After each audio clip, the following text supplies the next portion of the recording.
Good morning सर। Very good morning बच्चों। अच्छा बच्चों, अंडा रख ले बड़ा। टेक योर सीट बाकी प्लीज। मुर्गा तो तोहके हम बनाई। थैंक यू सर।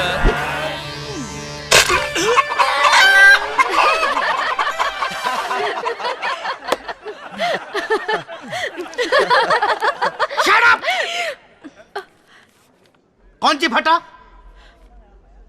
फटा नहीं सर, हाँ? फूटा।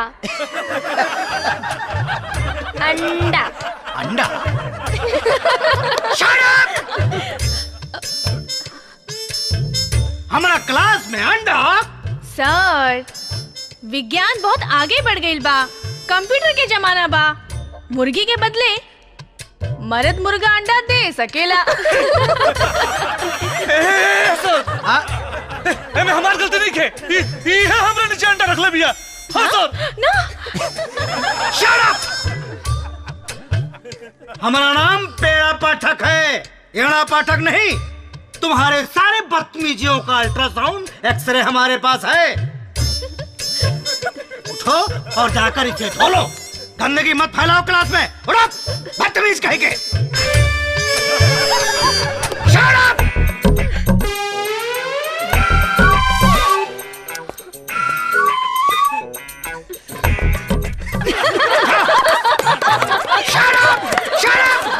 यह दस्तारवा खींच के मारेंगे बढ़ाओ, बत्ती से झड़ जाएगा। बदतमीज कहीं के हमारे क्लासरूम को इन लोगों ने मुर्गी खाना बना रखा है। तो बच्चों, मैं आज तुम लोगों को एक नया लेसन पढ़ाऊंगा जिसका नाम है जीवन की परिभाषा, डेफिनेशन ऑफ लाइफ। ओके? ओके सर। अब आई मजा।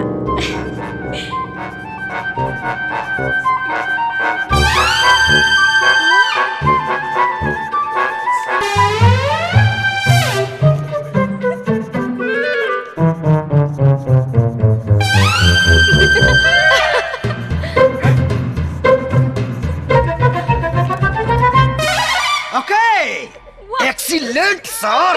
यस। का सेक्सी शायर लिखले बानी। व्हाट? तोहे मुजफ्फरपुर के लीची कही कि लखनऊ के दशहरी आम। तू हऊ अंगूर के बेटी, पियादा ओठ से जाम। आई लव यू तितली तिवारी। Shut up! ये तितली तिवारी हमको तितर बना के छोड़ेगी। इस मिस टीटी को अगर उसकी सीटी बजाकर हमने कॉलेज से बाहर नहीं निकाला तो मेरा नाम पेड़ा पाठक नहीं। Miss TT! हाँ, अब देखल जाई के पीपी सर के टेम्परेचर घटता के बढ़ता।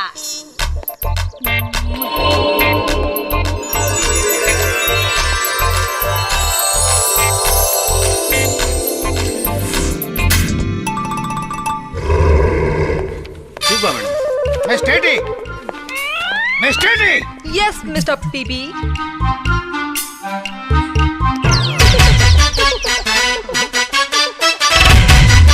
मिस टीटी, आज तू बहुत सेक्सी लागत आरू।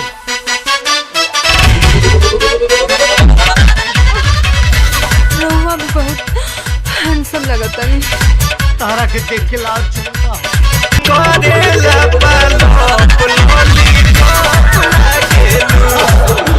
एग्जाम नजदीक आ रहा है बच्चों, काटूंगा गिरा के सालों। नया नया मैडम आइल बाड़ी स्कूल में, हमारा से पानी डालवा वो तारी फूल में। तकम न कोइला पर उखिया पन काड़ा करेली। तमाई रे हम ना जाई पढ़े मैडम खड़ा करेली। तमाई रे हम ना। Good morning. Good morning madam. आ गई जम के दी। Thank you ma'am. My dear students, RSP college के क्लास कंपटीशन में हर साल की तरह इस साल भी गीत और संगीत के धमाकेदार मुकाबला होके वाला बा। प्लीज प्लीज प्लीज शांति शांति शांति। ध्यान दें, ये कंपटीशन सिर्फ 2 ही स्टूडेंट के बीच होई हमार नाम लिख ली मैडम। एह क्लास में केहू में इतना दम नहीं खे जे हमार मुकाबला कर सके। मैडम जी हमार नाम दर्ज करी, मुकाबला हम करब। फाइट होई। यस। Very good. अब सवाल ये उठता, ये दोनों गोपियन के कृष्ण कन्हैया बन के ताता थे या के करी? हमारा छोड़कर दोसर के बजे आइए मैडम। हमसे केहू जीत न पाई, कर दे हम डावाडोल। अरे के कितना पानी में बाटे, आज खुली सब पोल। खालू खेसरिया संग मलाई, बड़ा बड़ाई करेलू। हो लफुआ पीछे पीछे घुमाई, कबर पढ़ाई करेलू। कहता चिंटुओं के भी बुलाई, बड़ा बड़ाई करेलू। काले बुरकरों के फसाई, कबर पढ़ाई करेलू। झगड़ा करे से फरियाई, बड़ा बड़ाई करेलू। काहो पेट भरल कि ना? भेटाई कवनो मरद, भेटाई कवनो, भेटाई कवनो मरद, भेटाई कवनो। तजैबू दुनू जनी ठंडाई, मरद भेटाई कवनो। देह के गर्मी कुल झड़ जाई, मरद भेटाई कवनो।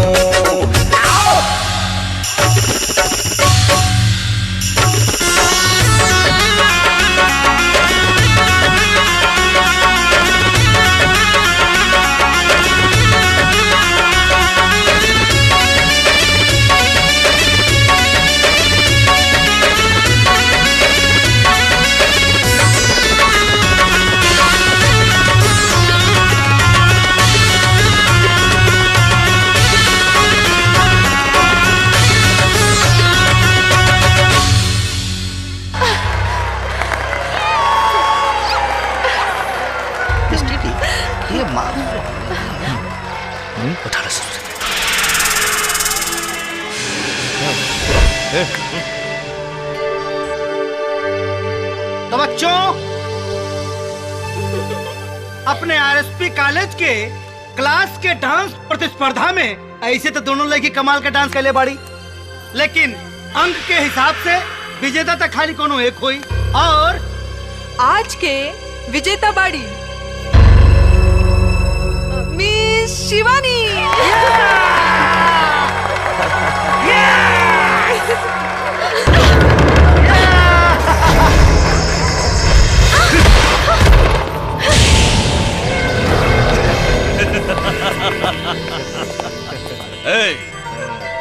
बंद करा सन दरवाजा।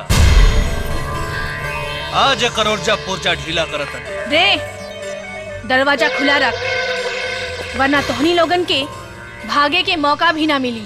अच्छा।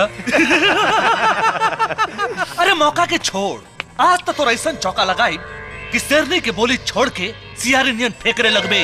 अरे एकर कपड़ा उतारब, एकर नथ उतारब हम।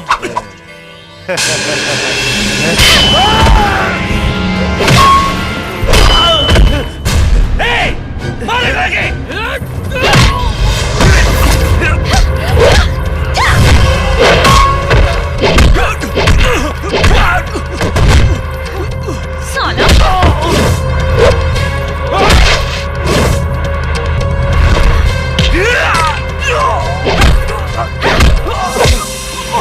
कपड़ा उतर के रे। हाँ?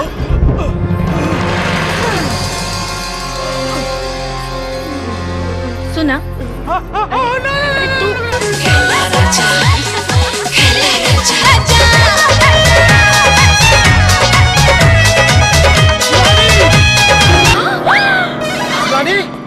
शिवानी!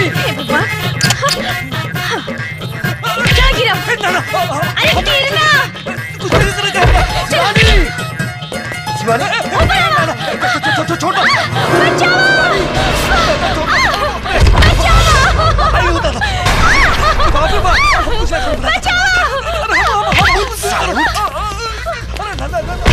साले बलात्कारी मामा, आज तोरा के पैजामा नियन धोब आ पतलून नियन सुखाई। हमर दोस्ती टका दुश्मनी के भी काबिल नहीं खींच।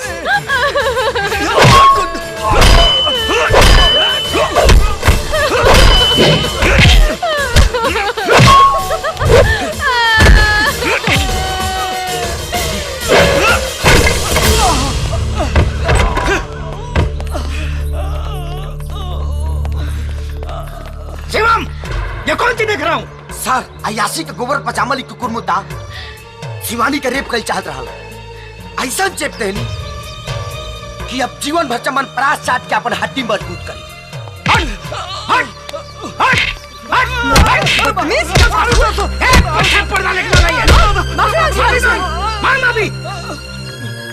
सॉरी। तू कौन नस्ल का कुत्ता है रे? कौन सा नस्ल का कुत्ता है तू? तेरा साल भर का पढ़ाई खराब ना हो और तेरा करियर नहीं खराब हो, इसके लिए तुझे एक बार माफ कर रहा हूँ। लेकिन याद रखना, अगर दोबारा इस तरह की कोई भी हरकत तुमने की तो कॉलेज से डिसमिस कर दूंगा। घर में बैठकर साले क्रिसमस खाओगे। Follow me. चला शिवानी, तोहरा के घरे छोड़ दी। शिवम! सोनिया, ये आज जौन कुछ भी हम करनी है ना, ये सिर्फ हम तोहरा खातिर करनी है। हाँ, लेकिन इस साले बहुत मर्द मार भी है, बहुत मर्द मार भी आई। लेकिन तू चिंता मत करो। देखा, अगर तू शिवम के पावल चाहते रहो ना, तो आज हम जे शिवानी के साथ करल चाहत रही ना, उतारा शिवम के साथ करे के होई। बोला तो कर सकेलू? बोला। हम शिवम के पावेला कुछ भी कर सकेनी।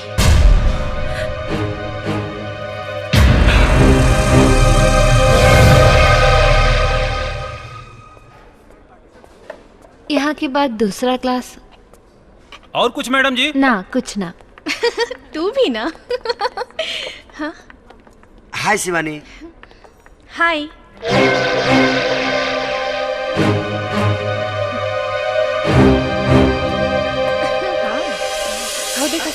एक घंटू। हाँ मैडम जी। 4 प्लेट समोसा, चटनी मार के। अब ये लावत नहीं।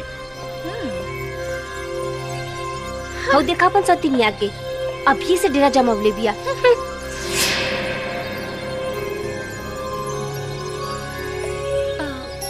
आज रात चाचा जी तोरा के डिनर पे बुलावले बाड़न। काहेला? अब ई तो उहे बताई है, आइबो ना? जब चाचा जी इतना प्यार से पहली बार घर पर बुलौले बड़े, तो हम जरूर आए। थैंक्स। यही बात पे घंटू। लो। अरे ना ना, हम खा के बनी, तू खा। तनी मनी खा के तो देखा, बहुत टेस्टी बा।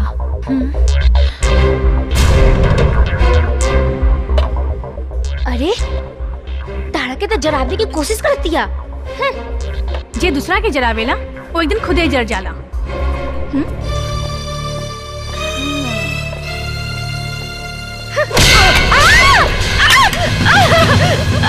अरे बाबा, धुआं निकलता।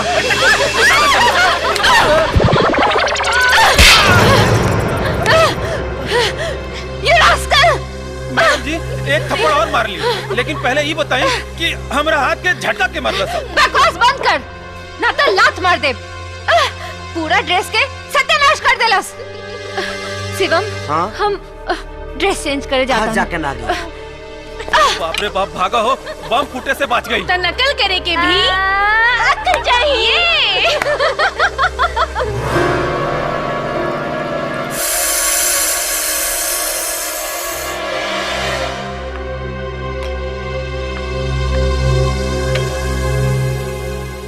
अरे वाह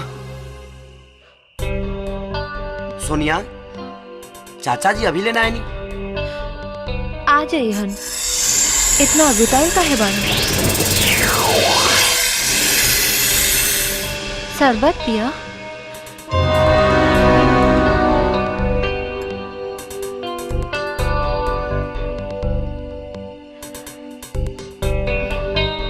वाह, बहुत टेस्टी है।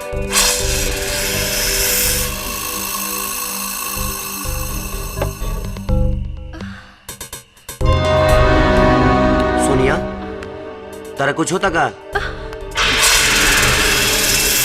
जो तोहरा के होके के चाहे वो हमरा के होता। चला हम तोहरा के अपन घर दिखावा तानी। आवा। लेकिन चाचा जी। शर्मा मत, आवा आवा। यह हमार बेडरूम, पास में गुदगर गद्दा और साथ में जवानी। रवा अकेले कहाँ बानी? सोनिया ही का बोलत तारी?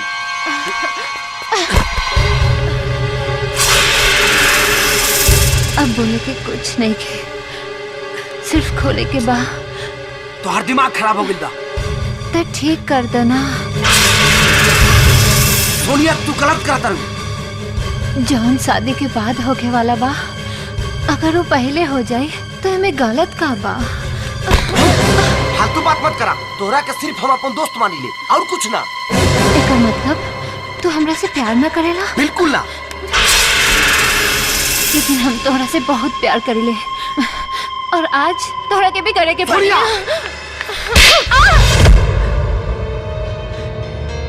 शिवानी, ई जब कैंटीन में घर चले के कहलस, हमके तभी एकरा नियत पे शक हो गिल रहे। चली।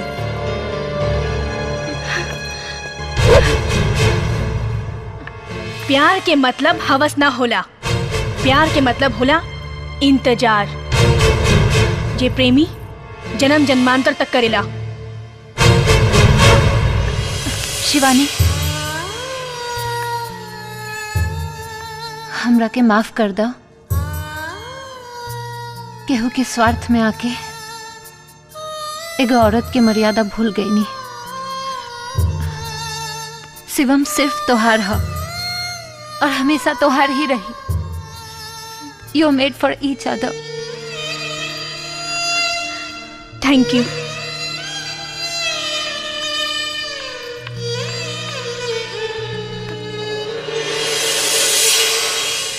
तू के हो? शिवानी। झूठ बोलत तारी। तो हर काम इंसान जैसा ना,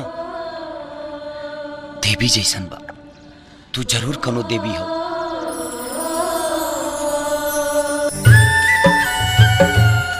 रउआ भी तो हमार देवता है।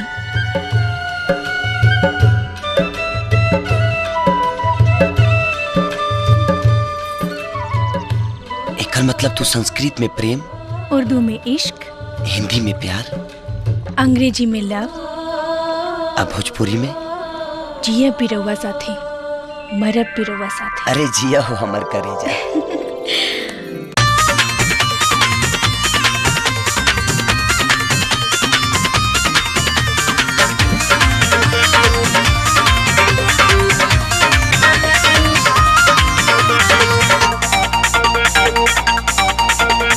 गोरी तोरी अखिया बड़ी रतन बार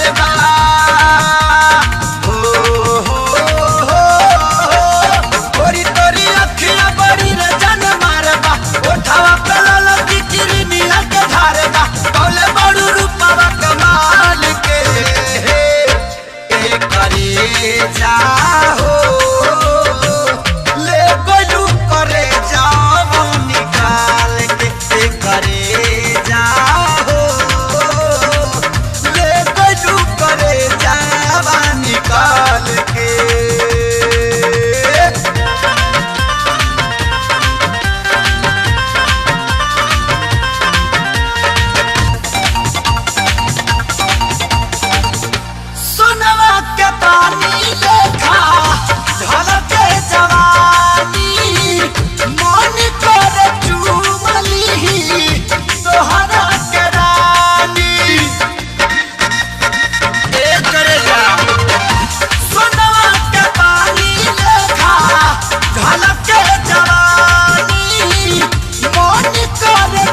चाय नहीं खे पियत। जानीला। हाँ प्रताप, हम बहुत दिन से एगो बात कहे चाहत नहीं। अरे भाई साहब काहे सकुचाता नहीं, जे बोले के बाप बोल दी। भाभी जी, बिन माई बाप का बेटी ही है सोनिया, ओकरा के अपन औलाद से भी ज्यादा प्यार दुलार से पल्ले बानी, और हमार जौन कुछ बा सब ओकरे बा। सोनिया अब सियान हो गई बाड़ी, शिवम और सोनिया एक दूसरे के करीब आ गए बा लोग, यही से हम चाहते नहीं कि दोनों लोग का शादी कर देवल जाओ। देखा भाई, हमनी की एकरा में कोनो इतराज नहीं खे, लेकिन मंजूरी शिवम के राय जनला के बादे दे सकब। अरे वो तो सुनते हाँ कर दी हन, शिवम और सोनिया एक दूसरे के बहुत प्यार करेलन। अरे चाचा जी, आवा बेटा। सोनिया की तरह रहुओ भी बहुत बड़ गलतफहमी में बानी। हम सोनिया से ना शिवानी नाम के लड़की से प्यार करी, हम शादी भी शिवानी से करब। हमरे बेटी की खुशी में हमनी का खुशी बा। देखा भाई, अब तो फैसला हो गई। अरे लेकिन चिंता का कोनो बात नहीं खे, रिश्तेदारी ना भइल तो का भइल, हमनी का दोस्ती हमेशा कायम रही। अरे हमरा के टेंडर ऑफिस जाए के बाद, चला रास्ता में तोरा के भी छोड़ दे। हाँ, आवा कुमार चला। हाँ चला। आवा तनी बेटा। शिवानी हैं? का मामा सवेरे सवेरे मार ले बड़ा का? अरे छोड़ा, तू सुबह सुबह पीछे पड़ जाला। अच्छा बेटा, ये बतावा कि ई शिवानी के बाड़ी माई। हमार बेटा।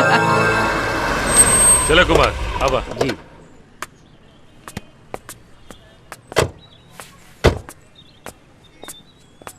बड़ा भीड़ भाड़ लागल बा हो। हाँ पूरा फौज आइल बा।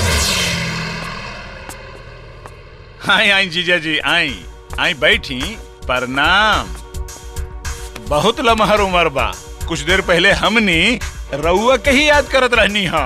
अरे तू तो दुलरुआ सार बाड़ा हमार, बहनोई के याद करत रबा ना तो हरियर रबा, पर कबो कबो भगवानों के भी याद कर लियल कर, तोरो उमर लमहर हो जाई।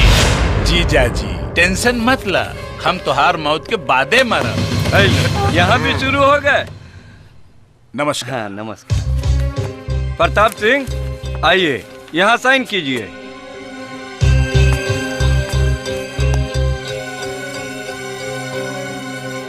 कांग्रेचुलेशन प्रताप सिंह, आपका टेंडर पास हो गया। सॉरी बारूद सिंह, आपका टेंडर रिजेक्ट हो गया।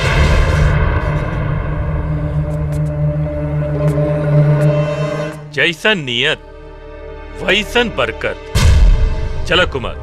बधाई हो जीजा जी। हम तोरा के देख ले तोरा के। चला काली। हाँ देख लेना। टेंडर पास करावे खातिर इस फौज लोग के कौनो जरूरत नहीं खे, हम अकेले काफी बानी। बैठा बैठा। आई आज तो पूरा बोतल पी जाए। और काम नहीं के। साले के मुंह सुथनी नियन बन गई।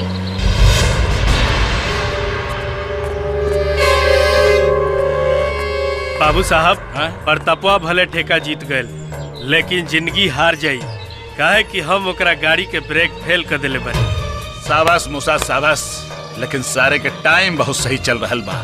अगर वो एक्सीडेंट से बच गई, हमनी को करा के जिंदा ना छोड़ल जाई, ओकरा के जान से मार दिहल जाई। ए पीछा करा सारे के, गाड़ी बैठा पीछा करा, बच के जाए ना पाओ सारा।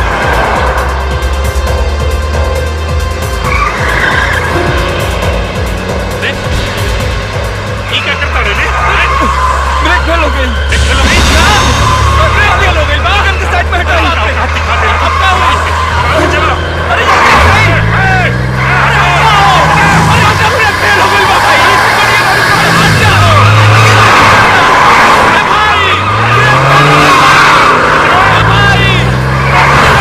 फेल हो गई।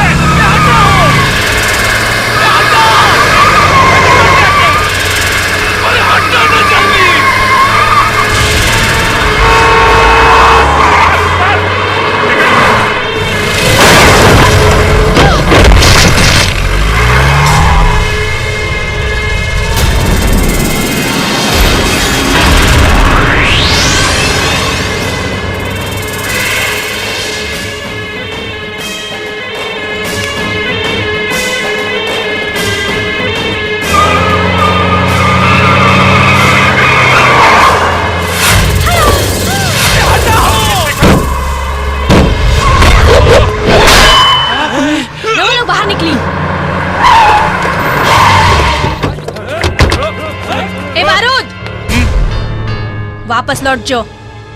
ई हमार होखे वाला ससुर है। इनकर जान बचावे खातिर तो हर बलि चढ़ावे से भी पीछे ना हटब। जो भाई जी, यही लौंडिया बिया जॉनी के बिटवा के बचावले रहे। हमनी के मकई के बाल नियन टिटावले रहे। अरे तो मुंह का देखत बाड़ा, देखत का बड़ा सन, मार मार के मुआदा ससुरी के। आकर लाश पर ही हम एकरा के जिंदा जलाई। मारा ससुरी के, मारा।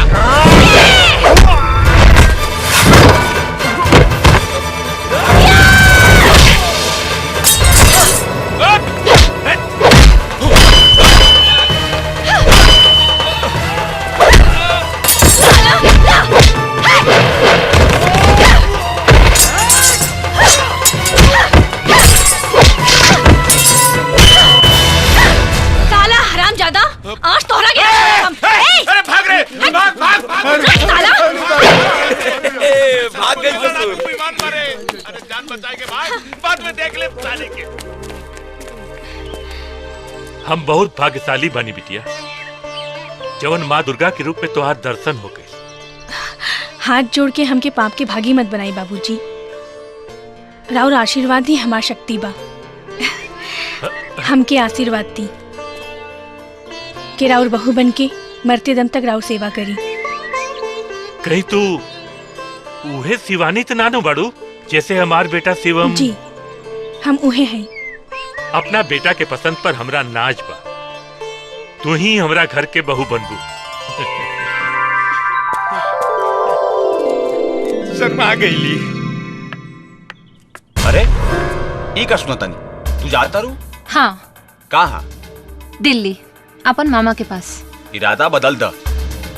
शिवमा से शादी तोहर हो के रही ना चाचा, हम पढ़ल लिखल बानी, हमार सोच बहुत अलग बा और हमार सपना के राजकुमार भी केहू और बा। शिवम में हमार ना कोनो इंटरेस्ट रहे, ना बा और ना कबो होई। तोहार खुशीला हम जौन ना करे के रहे उहो कईनी, लेकिन अब ना। सोनिया, भले तू हार मान गई, लेकिन हम हार ना मान। तोहरा जौन करे के बा कर, हम जाता नहीं।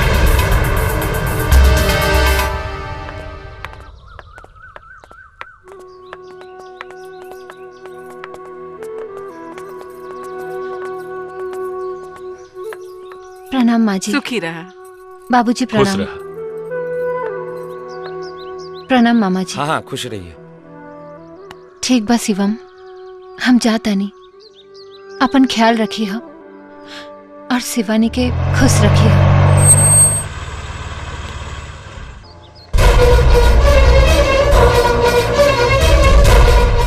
तुम लाख छुपाओ सीने में एहसास हमारी चाहत का, दिल जब भी तुम्हारा धड़का है आवाज यहां तक आई है।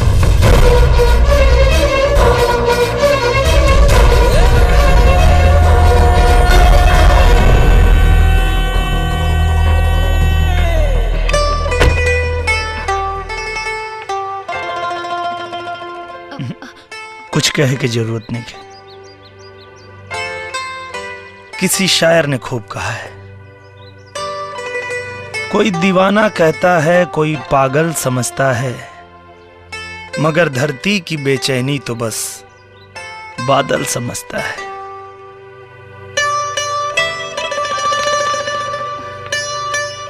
तू मुझसे दूर कैसी थी, मैं तुझसे दूर कैसा था, ये तेरा दिल समझता है या मेरा दिल समझता है। सॉरी। चल।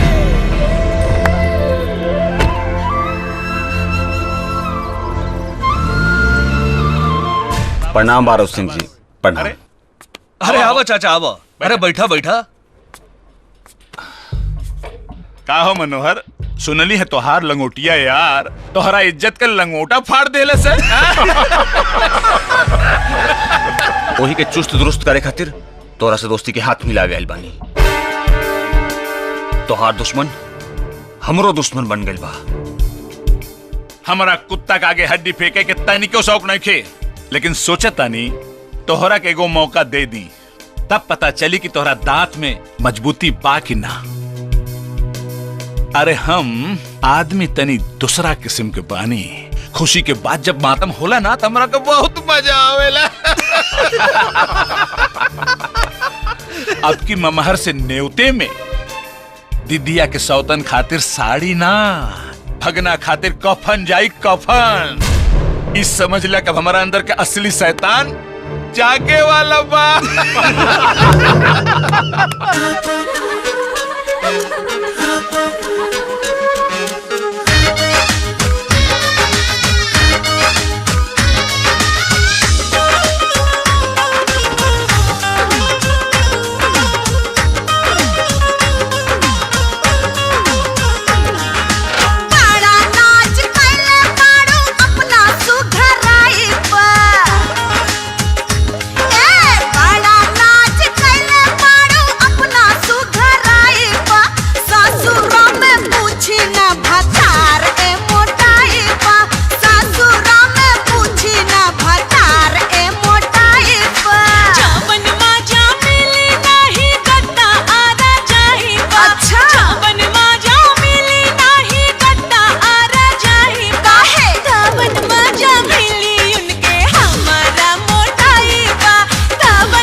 मंगलम पुंडरीकाक्षाय मंगलाय तनोहरि सर्वमंगल मांगल्ये शिवे सर्वार्थ साधिके शरणे त्र्यंबके गौरी नारायणी नमोस्तुते।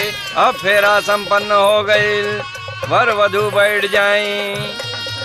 शिवम भाई बहुत अच्छा लगा तारा।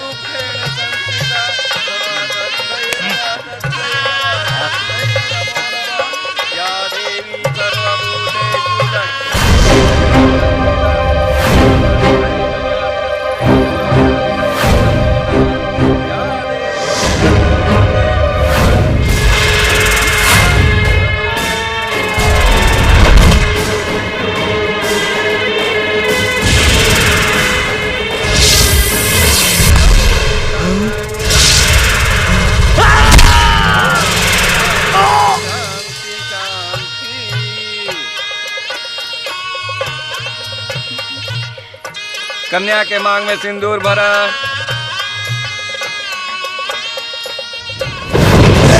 उठल बा आसमान,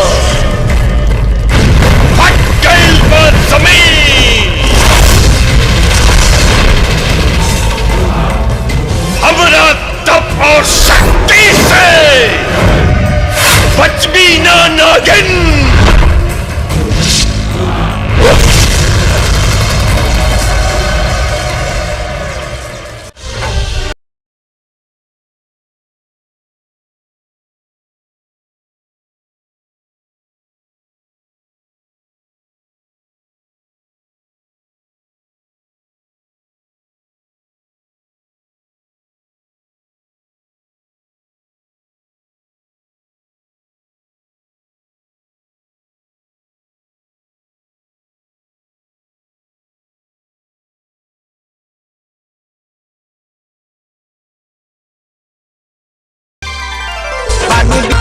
बाबू साहब आओ काली का मूसा भगिना के क्रियाक्रम और भोज के तैयारी करके आ गए ले। भोज के छोड़ी सिवानिया या हमरा आग का घर भोज कर देले बिया केहू में जान बचा के आइल बनी। हरामखोर आपन जान बचावे खातिर दुश्मन के जीवन दान दे देले। रौरा नमक के कसम सिवा के वही जा छाती छेद देती, लेकिन सिवनिया गोली के मुट्ठी में ऐसे पकड़ लेलस जैसा मच्छर पकड़ जाला और वही गोली से हमरा पर ऐसा वार कैलक कि वही से हमारा आँख फूट गई।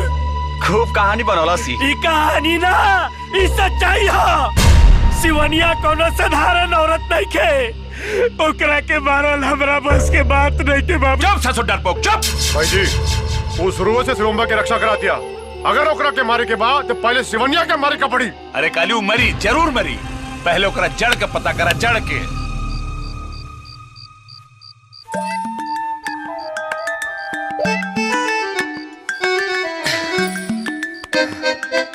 का हो करे जा, गाड़ी लड़ी की डेट बढ़ी? डेट बढ़ी।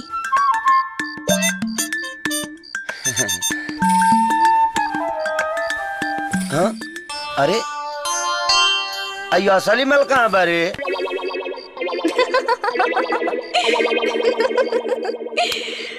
अरे लइकन के भौजाई हाउ तो करेलू भातारी से ठिठोली, तमन करता पहिले टोली ओकरा बाद में चोली खोली। तनी कंट्रोल करी, पहले दूध पी के जदरा तो बना ली। अरे हाँ हमरा पिए के तो अपने पी गईलू। रवा पी के का करब? हाँ? अरे काहे हमार वाला काम तू करबू का? लार मत चुआई, ठेके हरे रहे के पड़ी, भेटाई नहीं। मजाक करत रहू ना। हम मन्नत मंगले रहने की छठ के व्रत के बाद सुहाग रात मनाई। देखा ऐसा जुलुम हमरा पर मत करा, ऐसे भी प्रेम पूजा के बाद सब पूजा तो होइए जाला। कुछ दिन रहुआ बर्दाश्त नहीं कर सकत का? सुनी, जैसे रहुआ इतना दिन खेपनी वैसे ही कुछ दिन और खेप ली प्लीज। हे भगवान तहार का होई? ली गुरुदेव, चंदन के दातुन से मंजन कर ली। कई साल समाधि में रहला से रौरा मुंह में काई बैठ गल हुई। ली गुरुदेव, गुरुदेव भोजन तैयार हो गई बा, चल के भोग लगाई। चुप रह दोस्त। क्षमा गुरुदेव, बरसों बीत गए तब रौरा भूख नहीं खे। भूख बा लेकिन रोटी के भूख नहीं खे, भूख बाऊ नाग के मणि के भूख, मणि के भूख बा।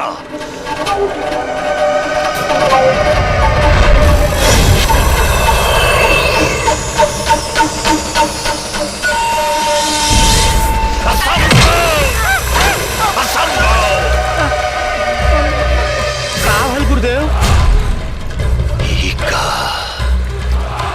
का हम देख रहे बानी, नागिन के मांग में सिंदूर, नागिन के मांग में सिंदूर कैसे बा?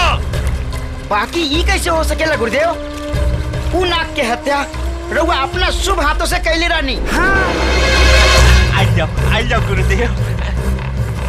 यही से तो हमरो मन भ्रमित होता, या तो नाग जीवित बा या फिर वो नागिन कोनो बुद्धिहीन मनुष्य से छल कर दिया। महाराज एने लावा अपन तंत्र मंत्र के बल से ओकर छल नहीं कर दी महाराज। अभी ये कूच करे के पड़ी।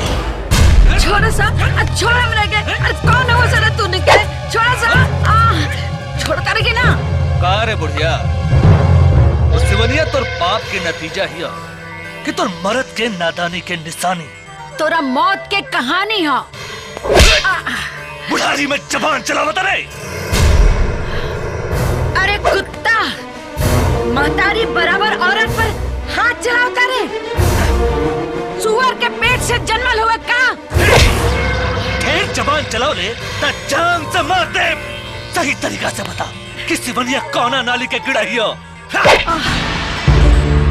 जिंदगी से अकुता के हम आत्महत्या करे जात रहनी। वही बेरा शिवानी आके हमरा के बचा ले ली और एक बेटा नियन हमार सेवा कैली। बस एकरा सिवा हम ओकरा बारे में कुछ नहीं की जानत। बांध दसन बुढ़िया के और डाल दसन पेट्रोल। अभी एक सच और झूठ के फैसला हो जाए।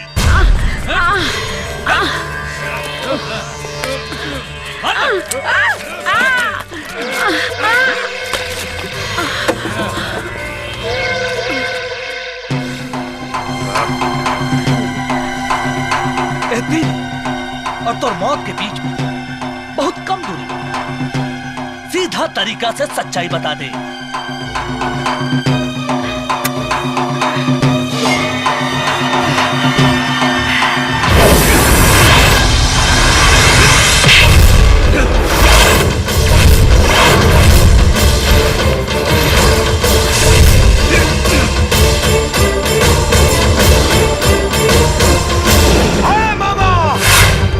सुधर जो, ना तो ऐसा मौत मारब कि लोग कंस और कृष्ण के किस्सा भूल जाए। खत्म कर दो साले के।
चल लाल लाल होठो आसे बरसे लाल लैया हो की रसे चुएला जैसे मावा के मोरेरा के रसे चुएला। अरे काबिल है, काबिल। डांस मामा तेल का गाय के गोबर से मालिश कराइबे, गधा के मुंह से नहाइबे तबो तोरा मुंह पपोताई करी खाना छोटी। मुंह से ना, हम तोरा खून से नहाए, खून से। तब तोरा के पता चली बारू सिंह से खिलवाड़ करे के अंजाम। हम तो जानता नहीं है कि ते खाली बहिरे बड़े, लेकिन ते तानहरो बड़े। ऐसा अंजाम देखला के बाद भी अनजान बना तारे।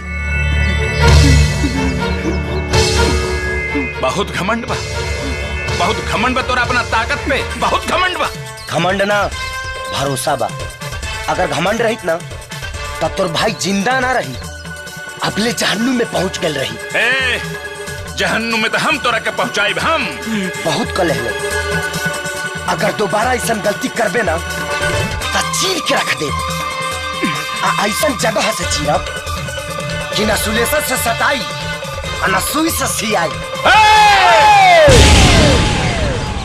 समझा दे अपना पतन के कि अगर हमारा घर परिवार पर दोबारा मुंह उठा के भौंके के भी कोशिश कला सना तब पूछब ना, सीधे कलेजा में घोंप दे। सुन, आज से ते अपन बारूद सिंह से नाम बदल के छुटछुड़िया सिंह रख ले।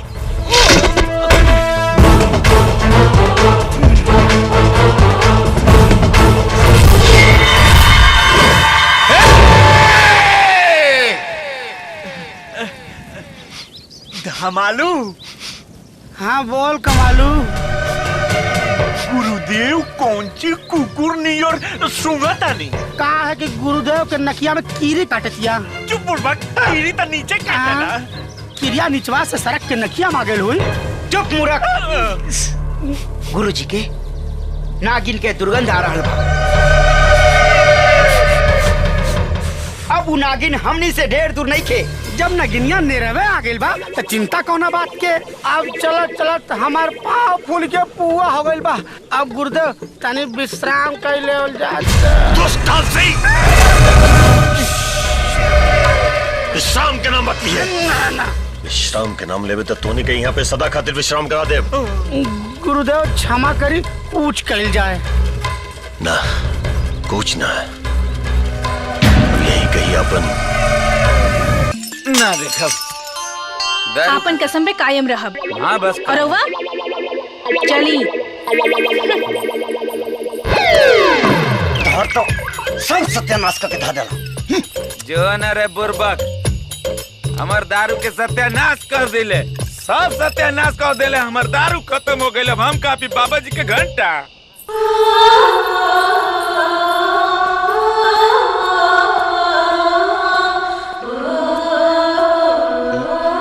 शराब पिए गए रहनी नु। अरे पागल, जवन नशा तहारा में बा उ शराब ताड़ी में कहा। झूठ मत बोली। हम राउर अर्धांगिनी हैं, मतलब आधा अंग। राउर दिल की हर बात जानी ले। एक बात बताई, भगवान से क्या उम्मीद राखी ले? वो है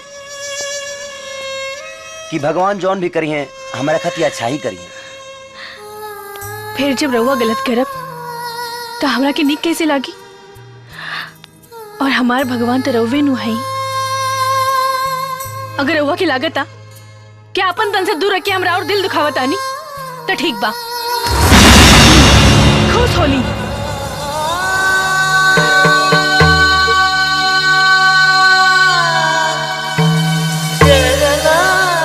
जब तू हमार पत्नी होके हमारा खुशी या लंबा उम्र खातिर पवित्र मन से तप कर सकतारू तो हम ही वादा करतनी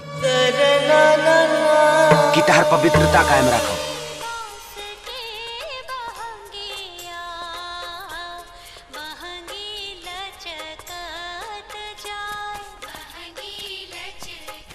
सुने ना, हम जाते ही बाजारे।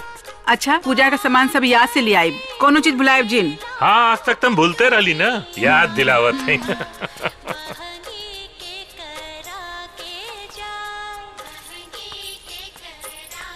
अम्मा जी। हाँ, हमू छठ भूखब। दुल्हन, इरादा तो बड़ा नेक बा, बाकी अन्न जल त्याग के ही छठ पूजा करे के पड़ेला। तू नया नोचर बाड़ू, तोरा से ना रोकाई। काहे अम्मा जी? जब रउआ बूढ़ पुरनिया होके आपन बेटा के लम्हर उम्र खातिर अंजल त्याग कर सकेनी त का हम अपन पति के सलामती खातिर इ त्याग न कर सकेनी? चाहे कुछ हो, हम छठ व्रत करब। दुल्हन, हमार पूजा पाठ कवच बन के हमार बेटा के रक्षा करेला। बाकी हमेशा दिल में ये डर बनल रहेला कि कहीं हमार बेटा के कुछ हो न जाए। लेकिन आज वो डर खत्म हो गई। जेकर पत्नी सती सावित्री हो, ओकरा के दुश्मन तका यमराज भी छू न सकी हैं। सुना, अपन नैया से सबके बुलाला, अपन सखी सहेलिन के बुलाला। अब की छठ की पूजा बड़ी धूमधाम से मनाल जाए। ठीक बा। बैठा लोग। बुलेट मालिक मालिक एगो खबर लियाल बानी। कैसन खबर? अब पक्का खबर लियाल बानी। सास पुतो दोनों छठ पूजा करे वाले बारी सा। तब तो छठ घाटे दोनों जरूर आई सर। सियोमुआ दौरा लेके जाए बारूद सिंह। एक तीर से तीन तीन गो निशाना लागी। सारा टेंशन में सब खत्म। ए भैया का सभे घाट पे पड़ाका पड़काई, वही बीच में धमाका कर दिए। बकवास बंद कर, पढ़ल लिखल गधा बाड़े तय।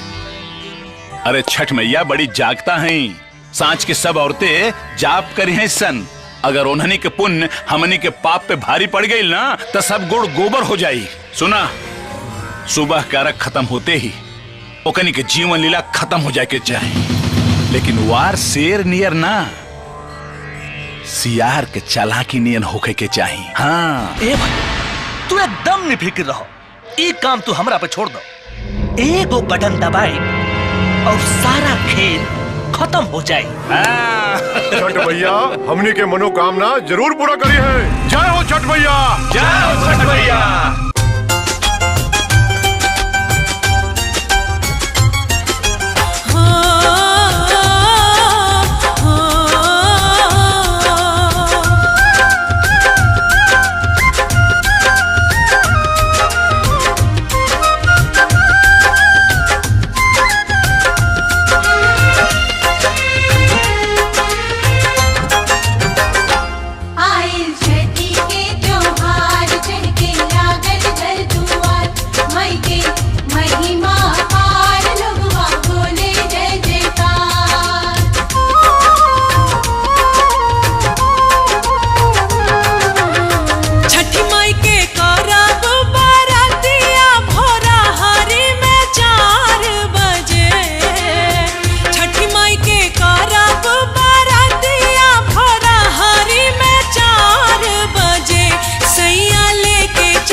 हमारी सजनिया तू घर के लक्ष्मीनिया नु हो। सुनाए हमारी सजनिया तू घर के लक्ष्मीनिया नु हो। छठी मैया के बैठी चरनिया तक करी जा पूजनिया नु हो। छठी मैया के बैठी चरनिया तक करी जा पूजनिया नु हो।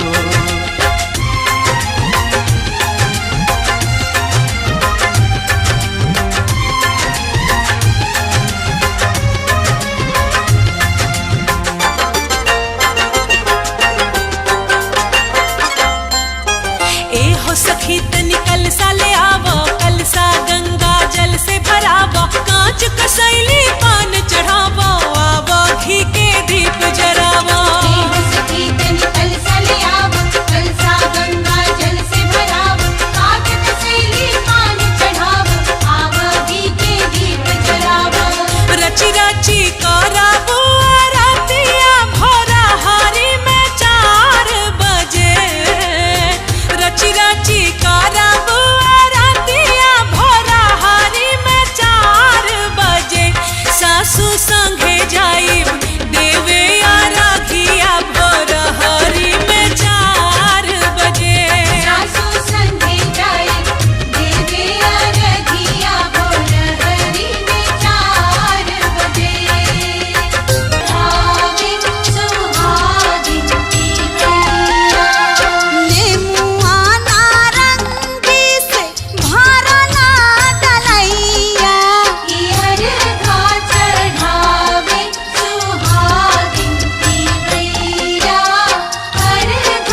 ये सब का होता आज तोरा साथे साथे इस सब के जान जाई। खाली हमरा पर वार करते तब बर्दाश्त कर लेती, लेकिन छठ मैया के पावन स्थल पर भूखल प्यासल छठ भक्तिन लोगन के जान से मारे के मंसूबा बना के बहुत बड़ा पाप कैले बाड़े। आज तोरा के तोर जान गवावे के पड़े। हमार जिंदगी और मौत के फैसला करे वाली ते के हईस, के हईस। अगर तोहर अंतिम इच्छा इहे बा तो हम जरूर पूरा करब। देख देख हम बेर माफ कैले बानी, काहे कि प्यार करे वाला केहू के जान न लेला। यही से हम तोरा के मारे ना चाहत रहनी, लेकिन ते जिए के लायक नहीं खे।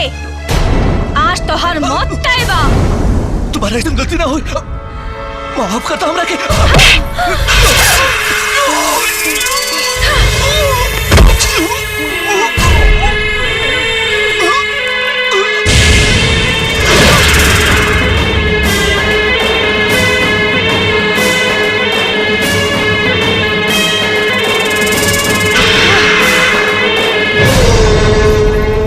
हे छठ मैया, हमने से कौन ऐसी गलती भ गई, पता ना दुल्हन कहाँ चल गई बिया। कहाँ खोजल जाए। अरे बाबूजी खुश रह बिटिया, खुश रह। अम्मा जी खुश रह। ए बेटी, अरे तू कहाँ चल गई रहलू ह? कब से तोहर जोहाई होता। हाँ? कितना मन घबरात रहल ह। तू कहाँ गायब हो गइल? हम पुण्य के काम करत रहनी है। तब ठीक बा। ए उठाओ सामान उठाओ। चलो चलो उठाओ सामान। हाँ चलो। शिवम ला हो, उठाओ मामा सामान उठाओ। हाँ हम हाँ ठीक बा। हाइला चलो ठीक बा चलो। हमारा छोटका मालिक चोर के चल गए बाप रे बाप। गे माही। ऐसा तो चुप, बंद कर अपन कुत्ता जैसे रोल, बंद कर। बुलेट आँख खोल बाबू, आँख खोल। गुरुदेव और भाई मरद और नहीं खे। देखी अलग निरंजन। हटा रुकता हटा। आई देखी महाराज जी हमरा भाई के बचा ले, एकरा के सांप काट ले बा। जितना धन दौलत रुपया पैसा चाहिए हम सब देवले तैयार बानी, बाकी हमरा भाई के बचा ले। शांत हो जाओ, हम देखता नहीं।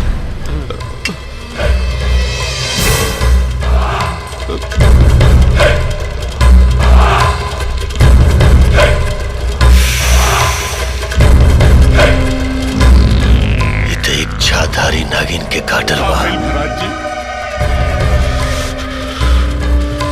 एक दुश्मनी के क्रस बा। महाराज जी सांप के दुश्मनी से काल लेवे देवे के बाद। चुप रह मूर्ख, जितना पूछे तानियों का जवाब दे, तब ये कर इलाज कर पाए हम। महाराज इनका दुश्मन खुदे इनका बहनोई बाड़े, नाम है प्रताप सिंह। गांव के नाम बताओ। विश्रामपुर, यहाँ से 4 गांव बाद बा। महाराज जी हमार भाई बच जाए नु।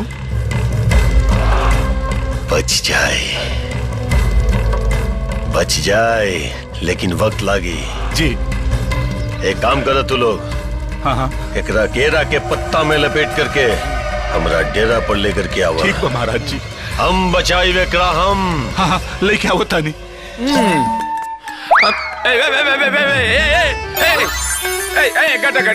गटा गइल जा। आई हो दादा। हे भगवान, अब तू ही बचाई हा। हो गइल सत्यानाश, पी गइला ना दारू। ए मामा कार चिंता मत करा, छठ बीत गइल बा। अरे हमरा खातिर छठ बीतल रहे, तोरा खातिर ना। आई दुल्हन के मालूम चल जाई तो हमरा दीदी या जीजा के सामने बुला के नचनिया जैसे नचई है। ए मामा हाँ तू ढकेल के सुतो। आज गाय भी हम ही गाओ, नाचब भी हम ही नाच ले, आ बजाए भी हम ही। ए नचबे गए उ तो ठीक बा, बजेबे कौन चीज? चला खुदे देख लो। हाँ चल चल चल के देख। बैठा का भइल? भगना के रूम में जइब। ना ना ना रे भगना ना ना ना ना।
त चुड़िया फूटे त कंगना पैबू का दिलावा तोड़ के टूटी जे खटिया तो आय हाय टूटी जे खटिया तो छत पे चली हो बिछावना बिटोर के टूटी जे खटिया तो छत पे चली हो बिछावना बिटोर के टूटी जे खटिया तो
हमरे किनल रहा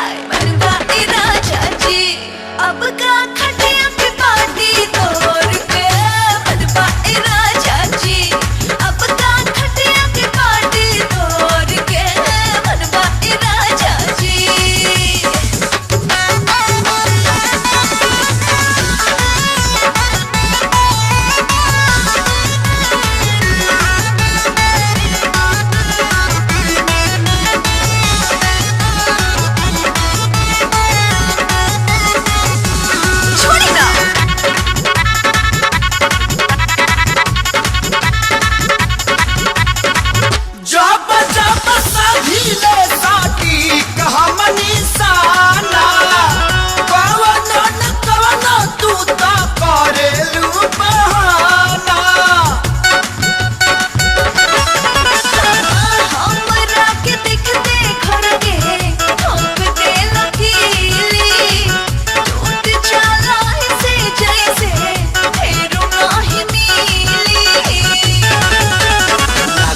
रतिया सही बितैबू बतिया के मिश्री घोर के टूटी जे खटिया तो लागता रतिया सही बितैबू बतिया के मिश्री घोर के टूटी जे खटिया तो ओए टूटी जे खटिया तो छता पर चढ़ी हा बिछावना बिटोर के टूटी जे खटिया तो छत पर चली हा बिछावना बिटोर के टूटी जे खटिया तो सुतीना ओके हाँ।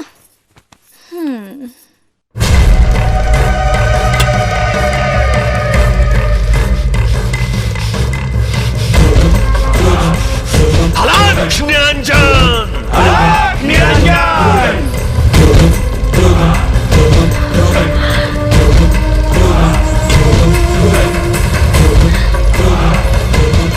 प्रणाम महाराज।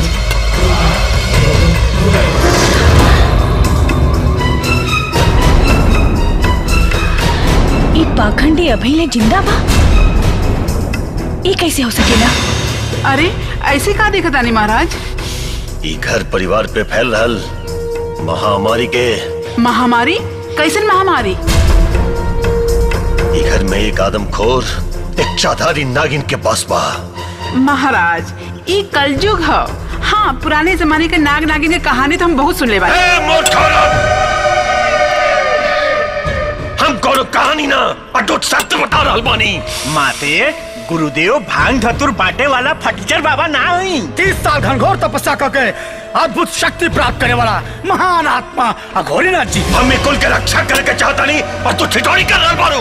महाराज हमसे जौन कुछ गलती हो गई ओकरा के माफ कर दी। अब रउआ के सब कुछ पता हो गइल बा। ती मुसीबत से छुटकारा रउआ दिला दी। हाँ। चिंता मत कर, हम दुष्ट नागिन के अभी अपना पिटारी में कैद करके ले जाएगा। हलाक निरंजन।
रहल बा।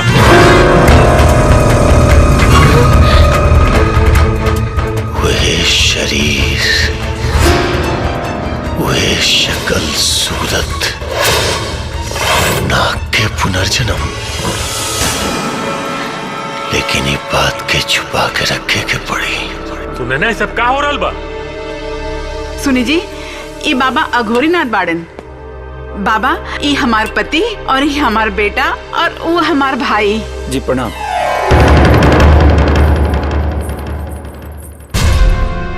और वो जौन औरत वहाँ खड़ा रहल, वो की बिया? वो हमार पतो बिया। सर्वनाश, सर्वनाश! अरे वो तो पुताऊ ना, एक जहरीली नागिन बिया। कौन बकवास करता रे? जुबान के विश्राम दे मूर्ख। तू बाबा अघोरीनाथ के तपोबल के प्रकोप से अनजान बारे। सत्य सत्य सत्य बता बालक, वो औरत तेरा साथ कभी भोग विलास कैले बिया कि ना? चुप काहे हो गईले? तू चुप काहे हो गईले? वो ना करी, कब्बो ना करी। वो औरत तारा साथ कब्बो भोग विलास ना करी, क्योंकि रोम रोम में जहर भरल बा। और हमार दिव्य शक्ति बता रहल बा कि वो औरत जब तू 25 साल के हो जीबे, अगला नाग पंचमी के दिन तो आज मृत्यु करती। चल निकल यहाँ से। ओ बड़ा से तोर बात सुना तानी। तोरा खानी पाखंडी बाबा बहुत देखले बानी। चल निकल। विनाश काले विपरीत बुद्धि। अब हम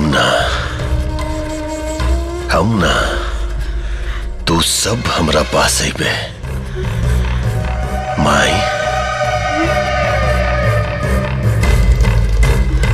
माई तहार पुत्र के मृत्यु तो निश्चित बा, लेकिन इतना जान ले कि केवल बाबा अघोरीनाथ ओकरा बचा सकेला। अलख निरंजन, अलख निरंजन।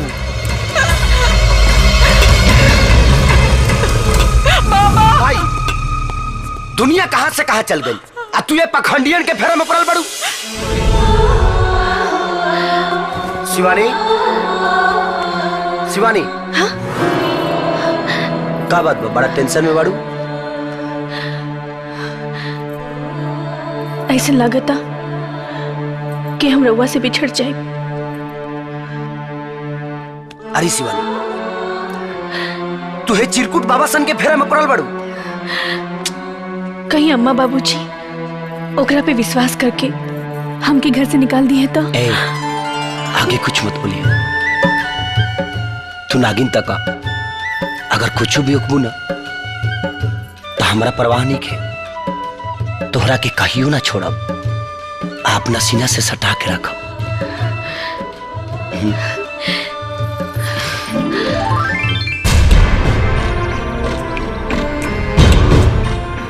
महाराज जी देखी ना बुलेट के बदन एकदम नीला पड़ चुकल बा। जल्दी से उपचार शुरू करी महाराज। तोहरा भाई के ठीक होवे में अब ही थोड़ा समय और लागी। प्रताप और ओकर पुत्र यदि हमार गुरुजी के राह में रोड़ा न बनल रहित तो आज तोहार भाई ठीक हो गए रहतन। महाराज, हमार खोपड़ी मत खसकावा। प्रताप सिंह हमार दुश्मन है, हमार तो ना समझ मत बन। वो प्रताप के पताओ एक छाधारी नागिन बिया।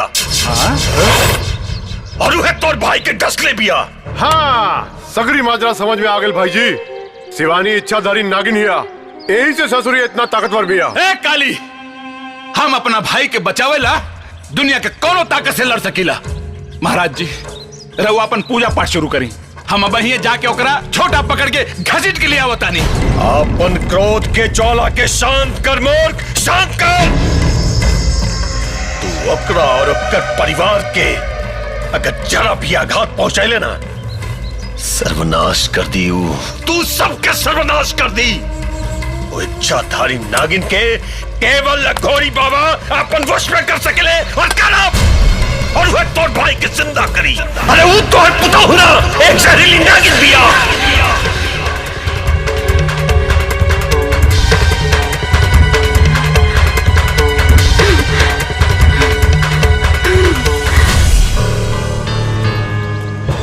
हम जानत रहनी है ममता के डोर तोहरा के खींच के हमरा पास अवश्य लाई। हमार ममता तोहार पाखंड के मोहताज नहीं छे डोंगी बाबा। ओ बहुरूपनी तोहार मति भ्रष्ट कर दे लिविया जे तू एक माई से कसाई बन गल बाड़ो। हमारा पे जितना लांछन लगावे के हो ना लगा ला, हम सब बर्दाश्त कर ले। लेकिन हमार देवी जैसे बहू के कुछ कहला तो याद रखिया हम ठाकुर का बेटी हैं, बोटी बोटी काट दे। ये है बतावे आ रही धमकी मत दे बाबा गोरीनाथ के।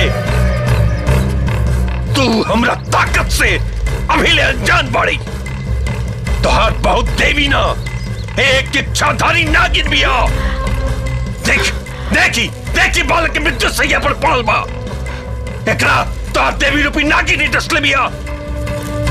विश्वास नहीं क्यों चले ले बाबू जो जाके अपन बहू पे छिड़क।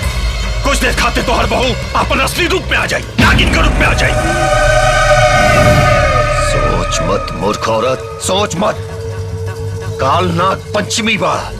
अगर आज हम तोहार बहू के कैद ना कहनी ना तो काल तारा बेटा के हमका अरे भगवानों नहीं खे बचा सका। जाओ थोड़े छरहर पाटर मोट थोड़ी थोर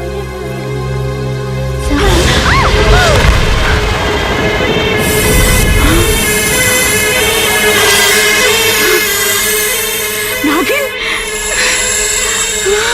नागिन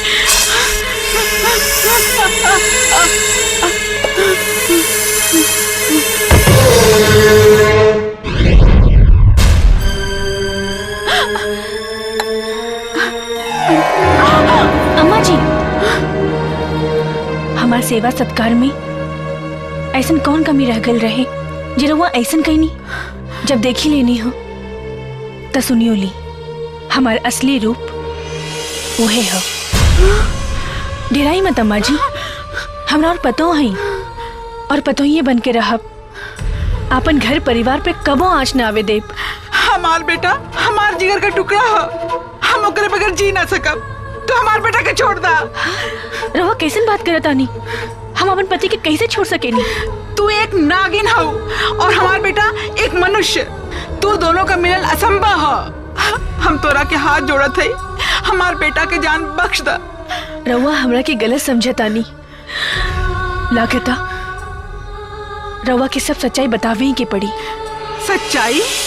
कौन सच्चाई? हमार बात ध्यान से सुनी। पिछला जन्म में राउर बेटा हमार नाग रहे। हमार शिव दीक्षा पूरा हो गए रहे। हम पूर्ण रूप से इच्छाधारी हो गए रानी। बाकी हमार नाग के दीक्षा अभी बाकी रहे। वो सिर्फ अमावस्या के रोज ही पूर्ण इच्छाधारी बन सका।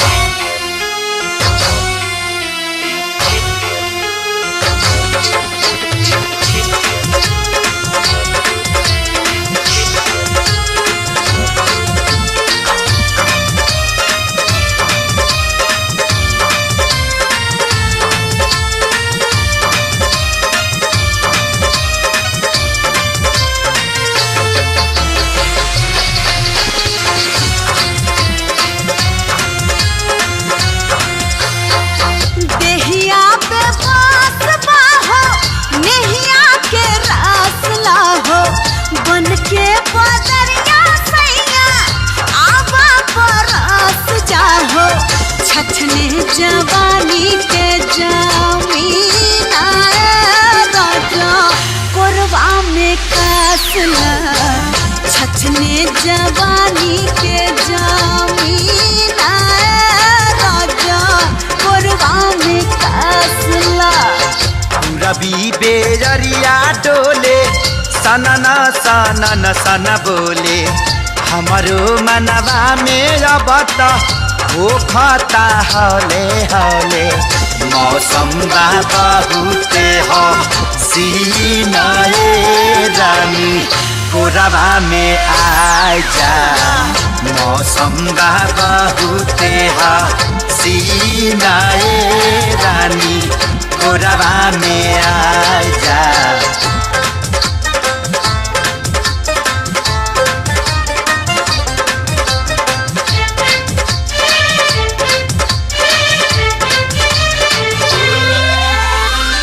जहिया से जिंदगी में हमारा तू अइलू हो सब कुछ निक लागे ऐसन का कैलू हो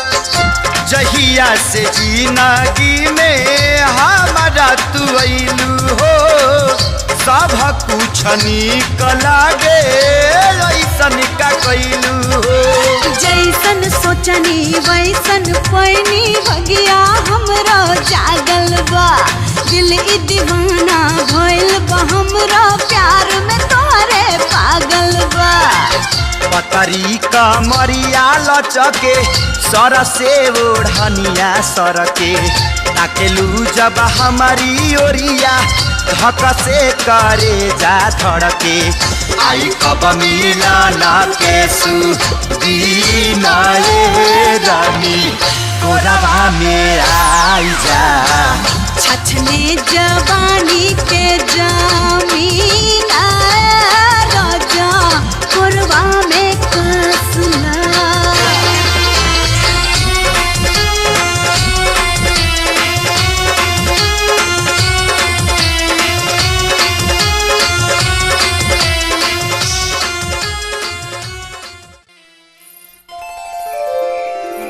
वासु वो समय कब आई जब हमनी के मिलन हरदम हर समय ऐसे ही हो सकी? वैशाली अब की सावन में बाबा बैजनाथ के गंगा जल चढ़ा दे तो हमार दीक्षा पूरा हो जाएगी और हम पूर्ण रूप से इच्छाधारी बन जाएंगे।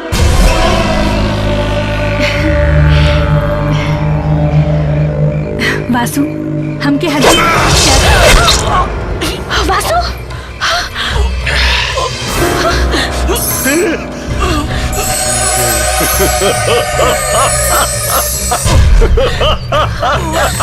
मिल गई मणि हमरा मिल गई मणि अब हम सर्वशक्तिमान हो जाए।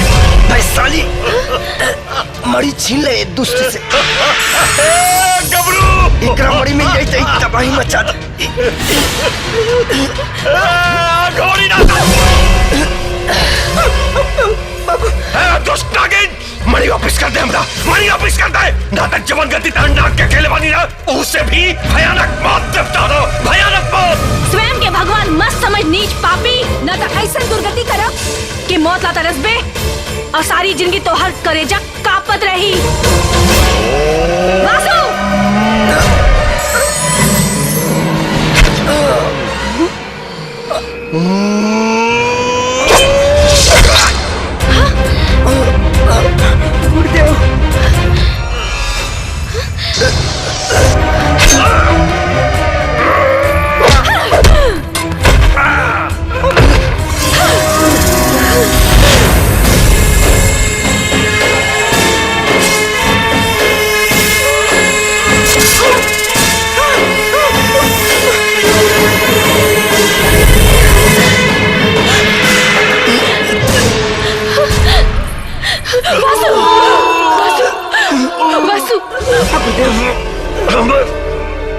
दाह संस्कार मोहम्मत करिए हमरा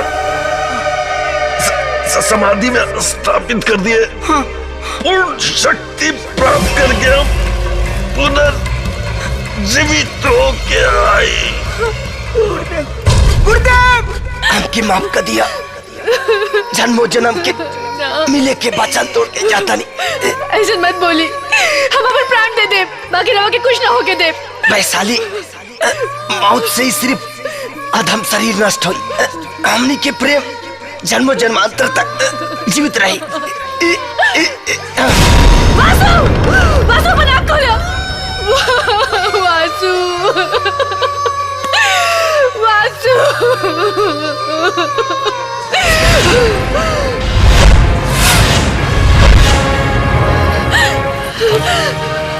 सुनी भोलेनाथ, आज रहुआ के भी आपन शक्ति के परीक्षा देवे के पड़ी। जब हमार जीवन साथी जीवित ना रही तो हम जी के का करब। आज रहुआ के वासु के जीवित करे के पड़ी, ना तो मैं ही जा अपन सर पटक के अपन जान दे दे।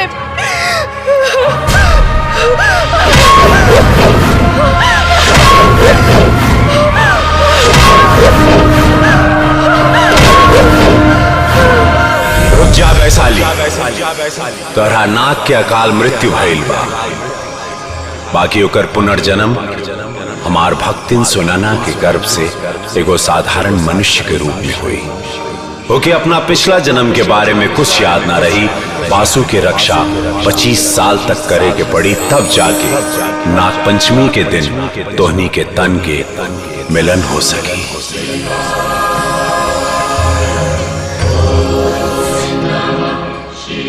25 साल तक का 2500 साल तक भी अपन प्यार के रक्षा करेला तैयार बानी प्रभु। बस हमके हमार सुहाग दे दी।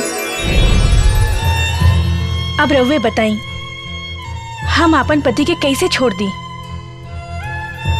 हम तो पैदा होते ही उनका के उठा के ले गई रहती, लेकिन जब देखनी कि बेहोशी की हालत में भी रउआ अपना बेटा के छाती से लगा के रख ले बानी,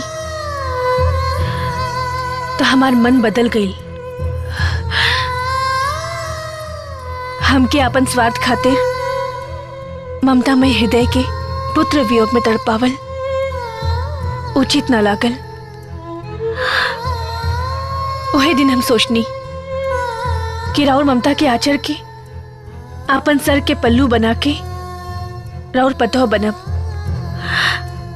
ऐसे रहुआ अपना बेटा के प्यार पाके खुश रहब और हम आपन पति के पाके खुश रहब। लेकिन अम्मा जी, हमार सोच गलत ना रहे और ना हमार इरादा। इस आज बा कि रहुआ अपना बेटा के जन्म देले हैं, लेकिन बचपन से लेके आज तक उनकर रक्षा हम कैले बानी। कहा? हाँ, और काल नाग पंचमी है। काल तक हमके उनका मुसीबत से बचावे के बा, तभी भोलेनाथ के भविष्यवाणी के अनुसार हमनी के तन के मिलन हो सकी। निरंजन,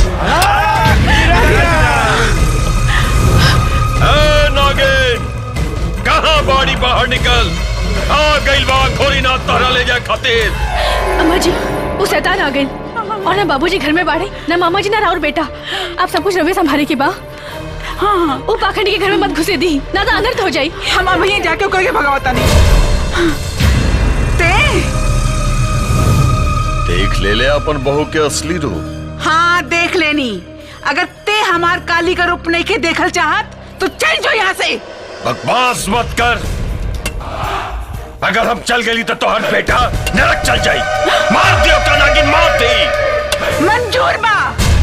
उजे कुछ भी बाड़ी, हमरा घर की इज्जत बाड़ी, लेकिन तोहरा जैसन लालची और पाखंडी साधु के हाथ ओकरा के नीलाम ना होके दे। चल जो यहाँ से। चल जाई, बाकी तारा घर की इज्जत के बेइज्जत करके ले जाए।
गरूर गरूर के चूर करब ते हमसे आज न बचबी रे। हम नाग नथैया साधु हई उंगरी पे हमरा नचबी रे।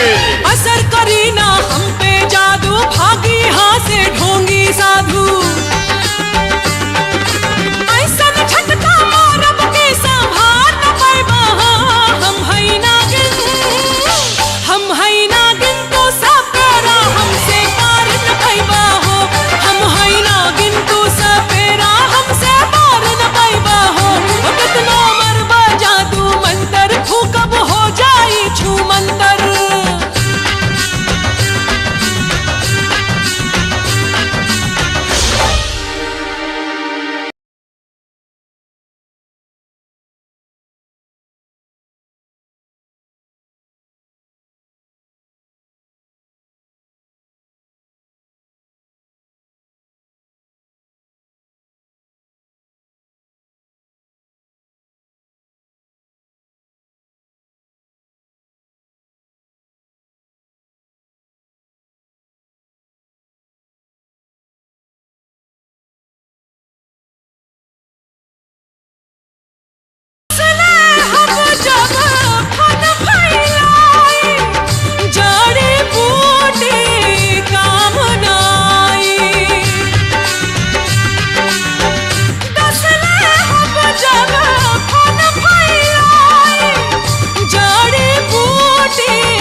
धर्मन इधर पीछे घूमे जब बीन के राग सुनाईला। बड़ बड़ नाग के नाथ के हम त नाग लोक पहुँचाईला। चाहे जितना जोर लगाला उछल कूद के बीन बजाला। सजल सजावल जिंदगी हमर उजार न पाइबा हो। हम हई नागिन। हम हई नागिन तो सपेरा हमसे पार न पाइबा हो। हम हई नागिन तो सपेरा हमसे पार न पाइबा हो। हम हई नागिन तो सपेरा हमसे पार न पाइबा हो।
कन्या कन्या कन्या कन्या माई कन्या माई का भइल माई? बेटा ई चोट कैसे लागल? बेटा अघोरीनाथ कन्या के उठा ले गई।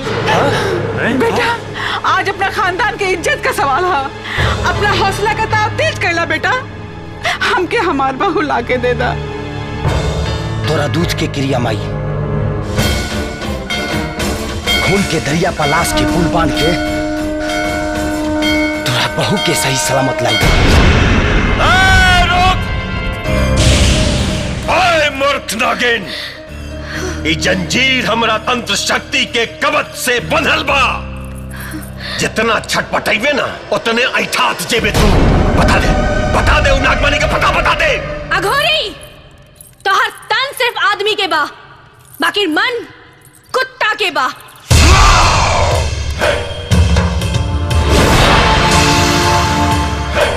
ना था अपन मौत के पता ना पूछते। ऐसे न मन मेरे नागिन।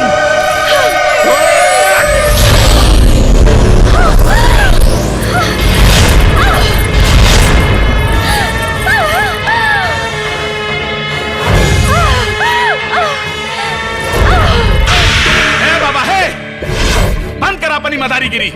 अगर ये मर गई तो हमारा भाई के जिंदा के करी।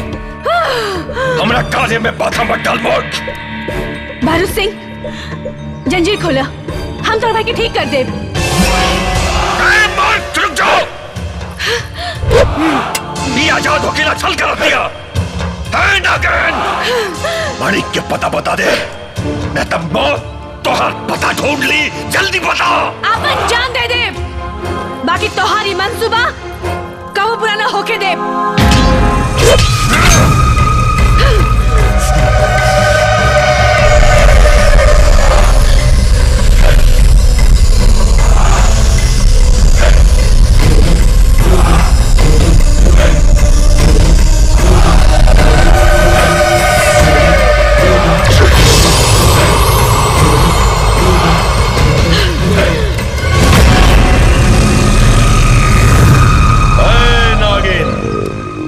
हमार संपूर्ण तांत्रिक शक्ति त्रिशूल में समाहित हो गई बा।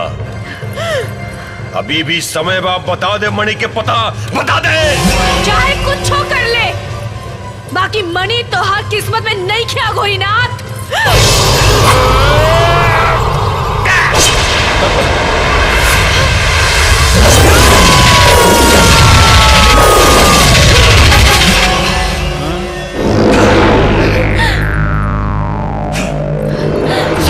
औरत परवार पैखाना में पैदा भई रहले किरांडी खाना में रे। गलती कर दे ले तू, हमार जन्म पूछ के आपन मरण तय कर दे ले तू।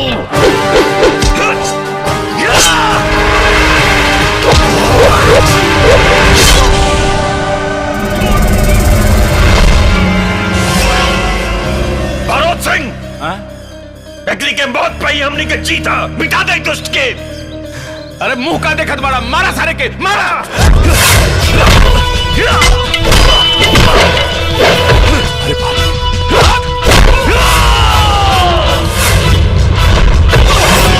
सुनी, वो त्रिशूल इस जंजीर से स्पर्श करा दी, हम आजाद हो जाए।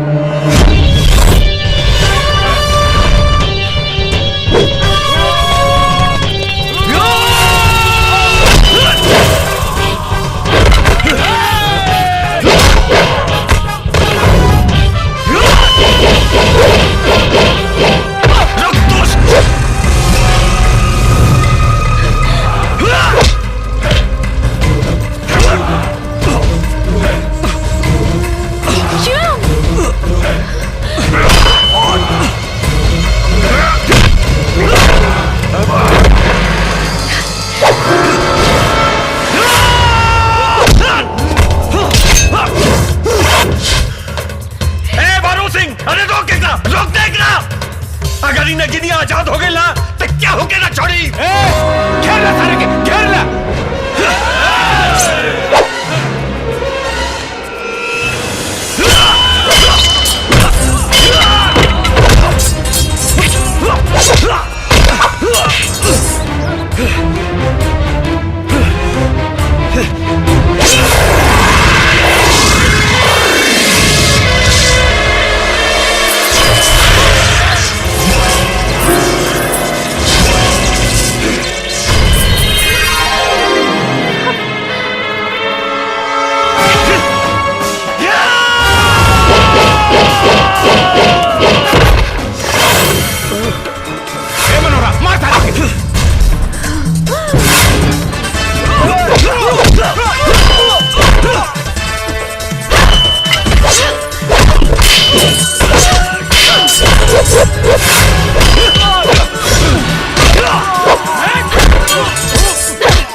अब जल्दी से हमारा भाई के ठीक कर, ना हम तो जान ले ले।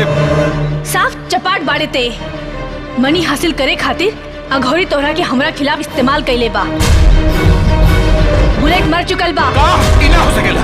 और मरल आदमी कबो जिंदा ना होला।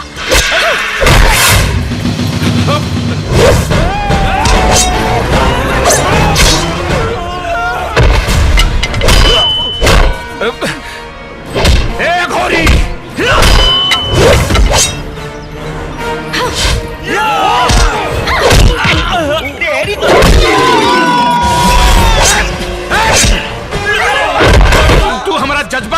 व्यवहार कैले हम तोरा के जान से मार दे।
बेटा हमारा बेटा। माई देखा तार पतो एकदम सही सलामत बिया।